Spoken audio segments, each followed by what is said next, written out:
Mais je me conforme exclusivement à la position du gouvernement incarné par la très haute autorité qui est le président de la République, son Excellence Macky Sall, qu'il a affirmé, réaffirmé devant tous les plus grands chefs d'État de ce monde, ici devant le peuple sénégalais et devant l'histoire, et qui a dit d'une manière très claire que tant qu'il est là, le Sénégal ne vivra jamais ce phénomène.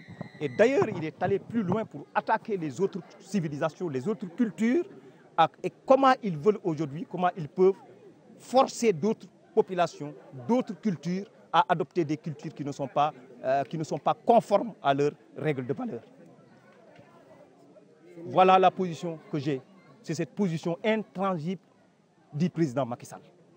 S'il y a maintenant un groupe qui appartient à cette opposition-là, qui s'active à la veille des élections locales pour attirer l'attention des électeurs, ça c'est leur affaire. Pourquoi ces gens n'ont jamais eu le courage d'aller proposer ça à la majorité présidentielle? Pourquoi ils sont passés par l'opposition pour proposer cette loi? C'est parce que c'est des hommes politiques, c'est des politiques encagoulés. Sur l'arène politique, maintenant, on trouve des politiques. Il n'y a plus aucun kersa par rapport à certaines choses. Dans l'arène politique, c'est l'arène politique.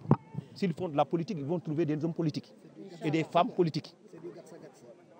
La société civile doit rester dans son coin et faire son travail.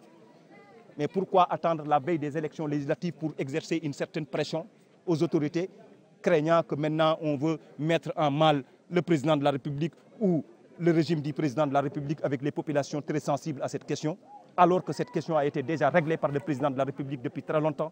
Il faut arrêter certaines choses.